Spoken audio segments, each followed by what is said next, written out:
Hello friends, welcome to YouTube channel Shri Prashanti education. मैं आपके लिए लेकर आई हूँ हिस्ट्री की कंप्लीट सीरीज, जिसमें हमारा आज का टॉपिक है कंपनी के अधीन गवर्नर जनरल। आज हम गवर्नर जनरल के बारे में डिस्कस करेंगे। पिछली वीडियो में हमने कुछ गवर्नर के बारे में डिस्कस किया था। जिसने भी कल की वीडियो नहीं देखी है उसकी लिंक डिस्क्रिप्शन में है, आप डिस्क्रिप्शन पर जाकर लिंक पर क्लिक करके वीडियो को देख सकते हैं। और हाँ, वीडियो को शेयर और चैनल को सब्सक्राइब करना ना भूलें। तो चलिए कंटिन्यू करते हैं।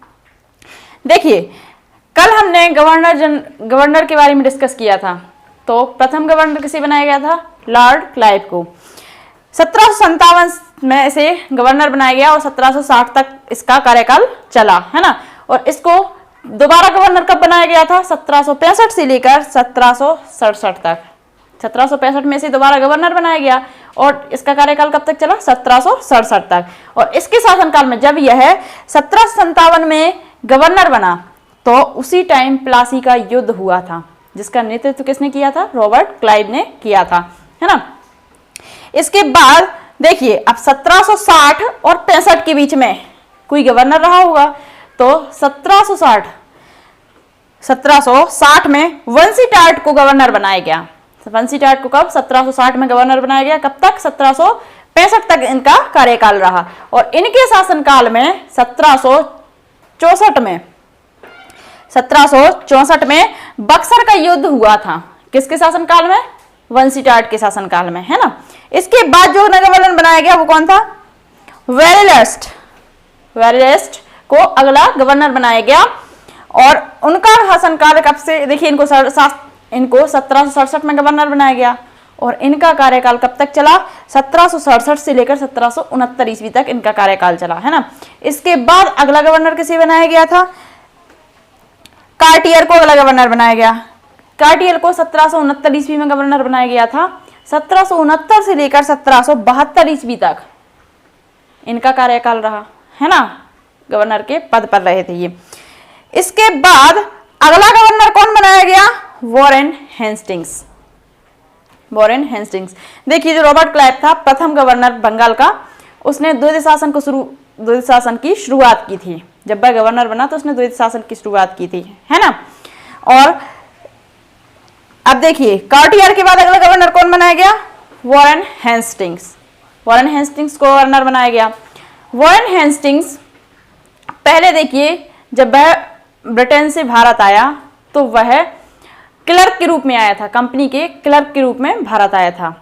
उसके बाद उसकी कार्यकुशलता के कारण उसे कासिम बाजार का अध्यक्ष बनाया गया। उसके बाद उसे गवर्नर बनाया गया और उसके बाद देखिए, उसके बाद कासिम बाजार के अध्यक्ष के बाद उसे बंगाल का गवर्नर बनाया गया और उसके बाद उसे कंपनी का गवर्नर जनरल बनाया गया था। इसी के शासनकाल से गवर्नर जनरल का पद शुरू हुआ था, है ना। तो उसे गवर्नर जनरल बनाया गया। तो जो वॉरेन हेस्टिंग्स था वह गवर्नर जनरल बनाया गया, है ना। वॉरेन हेस्टिंग्स के शासनकाल में प्रथम आंग्ल मराठा युद्ध हुआ था और यह सलवाई की संधि के तहत समाप्त हो गया था, है ना। इसके शासनकाल में प्रथम आंग्ल मराठा युद्ध हुआ था और सलवाई की संधि के तहत ये युद्ध समाप्त हो गया था। और इसी के शासनकाल में द्वितीय आंग्ल मैसूर युद्ध हुआ था और यह मंगलोर की संधि के तहत समाप्त हो गया था, है ना। अब देखिए, इसने एशियाटिक सोसाइटी ऑफ बंगाल की स्थापना की थी, बोर्ड ऑफ रेवेन्यू की स्थापना की थी, प्रथम मदरसा की इसने स्थापना की थी। इसके शासनकाल में ये स्थापित हुए थे, है ना। इनकी स्थापना इसने की थी। वॉरेन हेस्टिंग्स के बाद अगला गवर्नर कौन हुआ? Sir John Macpherson. इनका शासनकाल 1785 से लेकर 1786 ईस्वी तक रहा। केवल ये 1 साल गवर्नर रहे थे और ये अस्थायी गवर्नर बनाए गए थे, है ना। तो चलिए आगे के गवर्नर हम डिस्कस करते हैं। कल हमने इतने गवर्नर को डिस्कस कर लिया था। तो सर जॉन मैकफर्सन के बाद अगला गवर्नर हुआ लॉर्ड कॉर्नवालिस।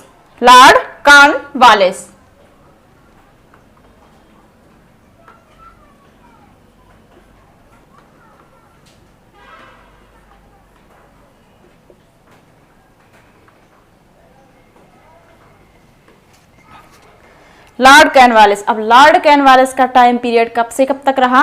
तो 12 सितंबर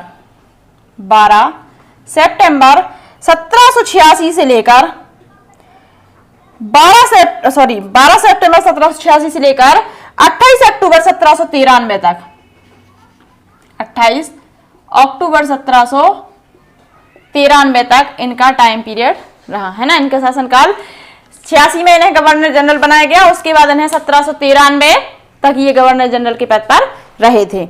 लॉर्ड कॉर्नवालिस को भारत में सिविल सेवा एवं पुलिस व्यवस्था का जनक माना जाता है। सिविल सेवा और पुलिस व्यवस्था का जनक माना जाता है। और इनके समय में जिले के समस्त अधिकार किसके हाथों में दे दिए गए थे? कलेक्टर के हाथों में दे दिए गए थे, है ना। कॉर्नवालिस के समय में ही तृतीय एंग्लो मैसूर युद्ध हुआ था।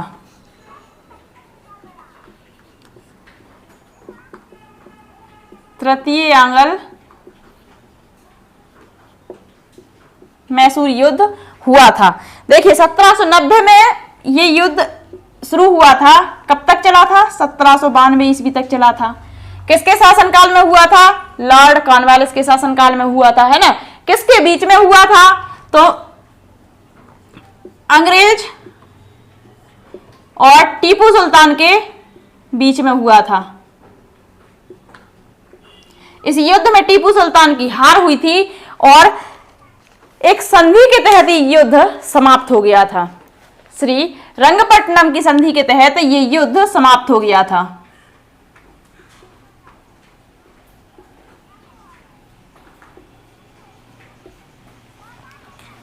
देखिए इसके बाद 1793 ईस्वी में लॉर्ड कॉर्नवालिस ने बंगाल, बिहार, उड़ीसा में भूमि कर से संबंधित स्थायी बंदोबस्त पद्धति को लागू किया था।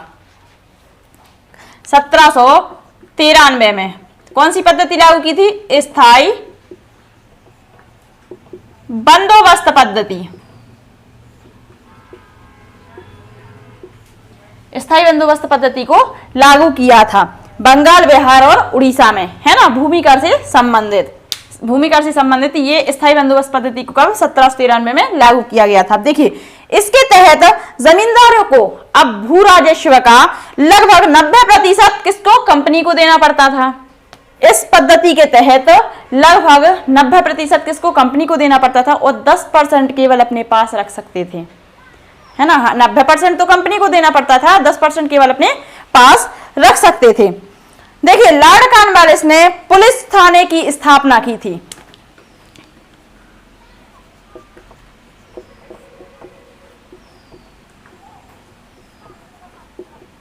लॉर्ड कॉर्नवालिस ने पुलिस थाने की स्थापना की और वहां का एक दरोगा को इंचार्ज बनाया था।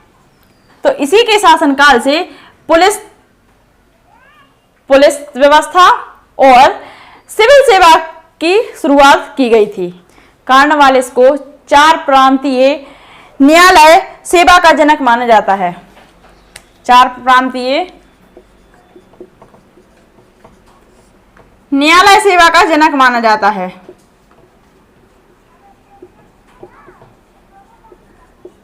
अब वो 4 प्रांत कौन कौन से हैं उनको हम जानते हैं। कलकत्ता, मुर्शिदाबाद, ढाका और पटना। कलकत्ता, मुर्शिदाबाद, ढाका और पटना। इन 4 प्रांतों का न्यायालय सेवा का जनक माना जाता है किसको? लॉर्ड कॉर्नवालिस को। अब लॉर्ड कॉर्नवालिस के बाद अगला गवर्नर कौन हुआ? Sir John Shore. Lord Cornwallis के बाद अगला गवर्नर कौन हुआ? सर जॉन शोर, है ना। सर जॉन शोर का टाइम पीरियड 28 अक्टूबर 1793 से लेकर 28 अक्टूबर 1793 से लेकर 18 मार्च 1798 ईस्वी तक रहा। 18 मार्च 1798 ईस्वी तक रहा। अब देखिए 28 अक्टूबर 1793 तक कौन रहा था गवर्नर जनरल? लॉर्ड कॉर्नवालिस, है ना। इसके बाद कैसे बनाया गया? सर जॉन शोर को। और इनका टाइम पीरियड कब से कब तक रहा? तो इनका टाइम पीरियड 28 अक्टूबर 1793 से लेकर 18 मार्च 1798 ईस्वी तक रहा। इनके शासनकाल में एक युद्ध हुआ था। कौन सा युद्ध हुआ था? खरदा का युद्ध। कब हुआ था? 1795 ईस्वी में।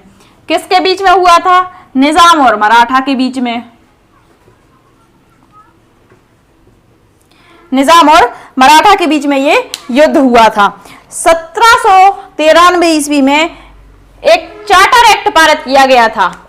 इनके शासनकाल में 1793 ईस्वी में चार्टर एक्ट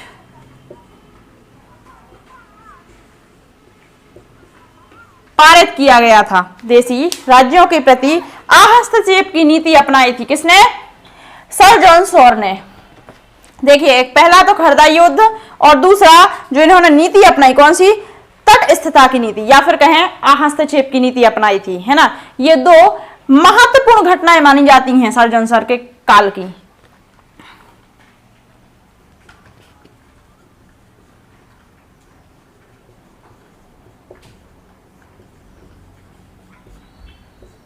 एक तो खरदा का युद्ध और दूसरा हस्तक्षेप की नीति जो सर जॉन सॉर ने अपनाई थी। ये दोनों बहुत ही महत्वपूर्ण मानी जाती हैं, इनके शासनकाल की बहुत ही महत्वपूर्ण घटना मानी जाती है ना। इसके बाद अगला गवर्नर कौन हुआ?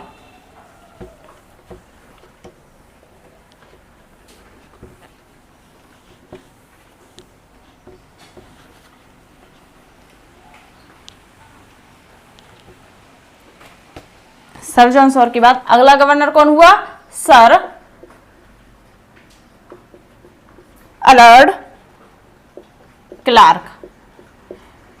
इनका टाइम पीरियड जाने तो 18 मार्च 1798 से लेकर 18 मार्च 1798 से लेकर 18 मई 1798 ईस्वी तक रहे थे ये कब से कब तक गवर्नर रहे? गवर्नर जनरल तो 18 मार्च 1798 से लेकर 18 मई 1798 ईस्वी तक ये गवर्नर जनरल के पद पर रहे थे। इनके पहले कौन रहा था? तो इनके पहले सर जॉन सॉर गवर्नर थे।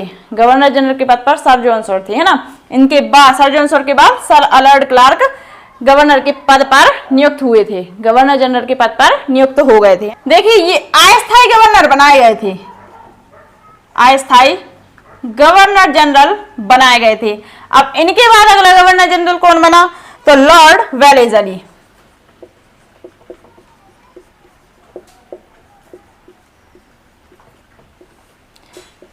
लॉर्ड वेलेजली को सर अलर्ड क्लार्क के बाद अगला गवर्नर बनाया गया। अब देखिए, लॉर्ड वेलेजली के टाइम पीरियड जाने तो 18 मई से लेकर 18 मई 1798 से लेकर 18 जुलाई 1805 ईस्वी 30 जुलाई 1805 ईस्वी तक ये गवर्नर जनरल के पद पर रहे, है ना। इनका टाइम पीरियड कब से कब तक? 18 मई 1798 से लेकर 30 जुलाई 1805 ईस्वी तक इनका टाइम पीरियड रहा। अब देखिए, लॉर्ड वेलेजली ने सहायक संधि पद्धति को लागू किया था। जब यह गवर्नर जनरल के पद पर आ गए तो इन्होंने सहायक संधि पद्धति को लागू किया था। भारत में सहायक संधि का प्रयोग वेलेजली से पहले फ्रांस गवर्नर डुप्ले ने किया था। सहायक संधि का प्रयोग किसने किया था? वेलेजली से पहले फ्रांस गवर्नर डुप्ले के द्वारा इसका प्रयोग किया गया था। देखिए, वेलेजली के समय में एक संधि पर हस्ताक्षर किया गया था। किसके द्वारा? बाजीराव द्वितीय के द्वारा। कौन सी संधि थी? बेसन की संधि। बेसन की संधि। इनके शासनकाल में इस पर हस्ताक्षर किए गए थे। बाजीराव द्वितीय ने इस पर हस्ताक्षर किए थे। इसके तहत, इस संधि के तहत ब्रिटिश साम्राज्य में कुछ क्षेत्र मिला दिए गए थे। अब वे कौन कौन से क्षेत्र थे उनको भी हम जानते हैं। हैदराबाद, मैसूर, तंजौर, अवध, जोधपुर, जयपुर, बूंदी, भरतपुर और पेशावर। और कौन? देखिए, हैदराबाद, मैसूर, तंजौर, अवध, जोधपुर, जयपुर, बूंदी, भरतपुर और पेशावर, ये 9 क्षेत्र थे जो इस संधि के तहत ब्रिटिश साम्राज्य में मिला दिए गए थे। किसके शासनकाल में? लॉर्ड वेलेजली के शासनकाल में। इसके बाद 1800 ईस्वी में लॉर्ड वेलेजली ने जो पुलिस नागरिक सेवा में भर्ती होते थे जो युवक, उनके प्रशिक्षण के लिए एक कॉलेज की स्थापना करवाई थी। कौन सी कॉलेज थी वो? Fort William college. Fort William college की स्थापना करवाई थी। किसने? लॉर्ड वेलेजली ने। देखिए, वेलेजली के काल में ही चौथा आंग्ल मैसूर युद्ध हुआ था। चौथा आंग्ल मैसूर युद्ध हुआ कब था? 1799 ईस्वी में।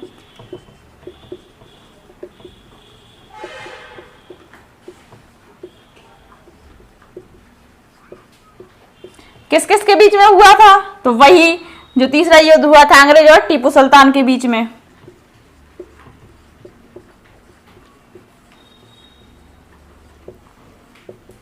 और इसी युद्ध में टीपू सुल्तान की मृत्यु हो गई थी।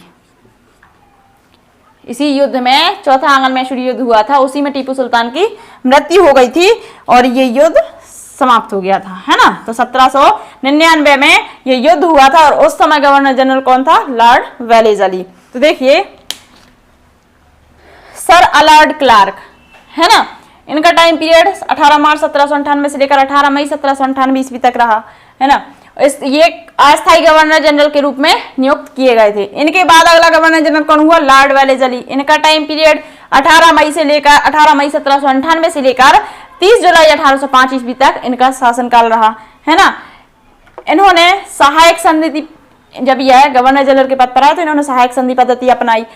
इसके बाद इन्होंने बेसिन की संधि की और उसमें कुछ क्षेत्र, बाजीराव के साथ इन्होंने बेसिन की संधि की और जो कुछ क्षेत्र थे उनको, कुछ प्रांतों को अपने ब्रिटिश साम्राज्य में मिला लिया था इस संधि के तहत, है ना। फिर इन्होंने 1800 ईस्वी में जो सेना भर्ती होती थी, जो सेना भर्ती की जाती थी, उसके लिए, उसकी प्रशिक्षण के लिए फोर्ट विलियम कॉलेज की स्थापना करवाई थी। इसके बाद 1799 में जो चौथा आंग्ल मैसूर युद्ध हुआ था वह लॉर्ड वेलेजली के शासनकाल में हुआ था। किसके बीच में? अंग्रेज और टीपू सुल्तान के बीच में हुआ था और इसी युद्ध के बाद, इसी युद्ध में टीपू सुल्तान की मृत्यु हो गई थी। इसके बाद अगला गवर्नर कौन हुआ?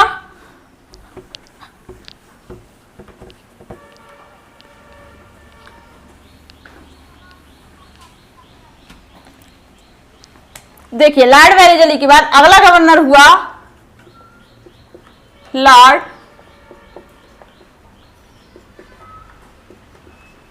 कॉर्नवालिस। लॉर्ड कॉर्नवालिस का टाइम पीरियड जाने तो 30 जुलाई 1805 से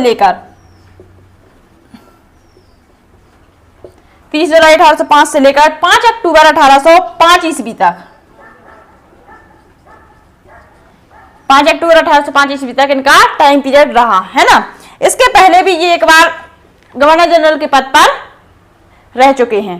तो यह 1786 से लेकर 1793 ईस्वी तक गवर्नर जनरल के पद पर रहे थे, इसके पहले, है ना। इसके बाद इन्हें पुनः नियुक्त किया गया, 30 जुलाई 1805 में इन्हें नियुक्त किया गया था गवर्नर जनरल के पद पर और 5 अक्टूबर 1805 तक ये रहे थे।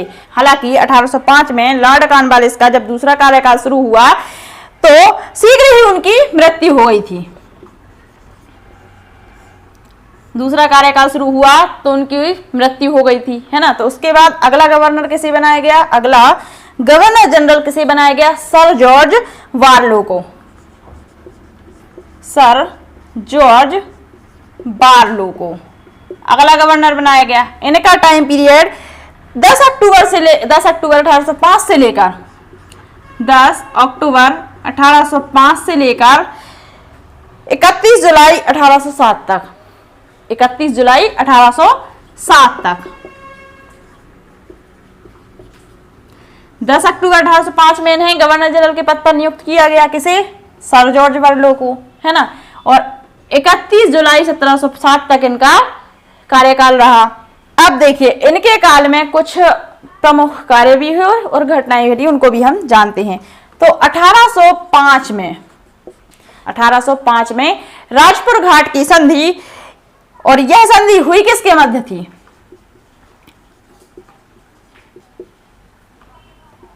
अठारह सौ पांच में इन्हीं के शासनकाल में राजपुर घाट की संधि हुई थी। अब यह संधि हुई किसके बीच में थी? तो धेलकार एवं सर जॉन बर्लो के मध्य ये संधि हुई थी।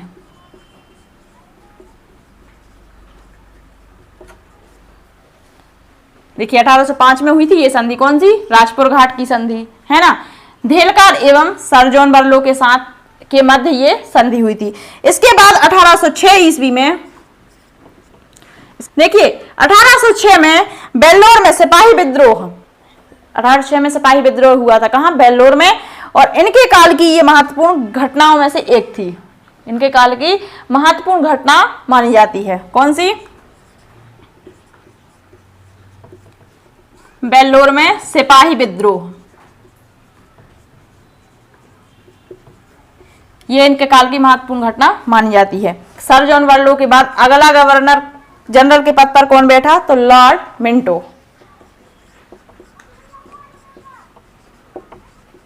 लॉर्ड मिंटो, लॉर्ड मिंटो का शासनकाल जाने तो 31 जुलाई 1807 से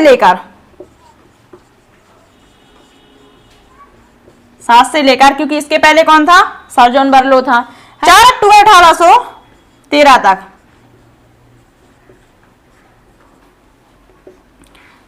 लॉर्ड मिंटो का शासनकाल कब से कब तक रहा? 31 जुलाई 1807 से लेकर 4 अक्टूबर 1813 तक इनका शासनकाल रहा है ना, इनका कार्यकाल रहा था। देखिए लॉर्ड मिंटो के शासनकाल में अमृतसर संधि हुई थी और चार्टर एक्ट इन्हीं के शासनकाल में हुआ था।